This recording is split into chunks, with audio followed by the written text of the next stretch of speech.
दोस्तों राम राम सा राम राम। संत महापुरुष बहुत ही अच्छी वाणी की हुई है, कहवे के बड़ो बड़ाई ना करे, बड़ो न बोले बोल, रही मन हीरा कब कहे लाग मारो मोल। साहब ए यूं तो मारे बड़बाज ही लागे, मारा पिताजी हूँ मोटा है, पर साहब का ये कि मारी विकलांगता, मारे पगों काम हेवे कोई चालने नहीं आवे जी साहब हूँ बाबा ने जब भी टाइम मिले तो जब भी यूँ देख लो हत्या करवाना आ जाए करे।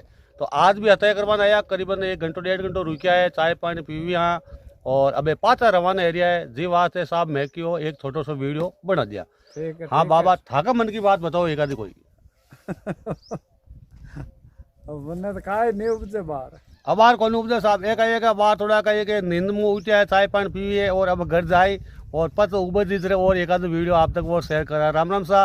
और आपने सभी ने हाथ जोड़ निवेदन है कि मैं एक विकलांग व्यक्ति हूँ, आप हमारा वीडियो पर सपोर्ट बनाए रखो और ताकि मैंने कुछ हासिल हो सके। राम राम सा, जय श्री राम, हर हर महादेव, जय बाबा जी।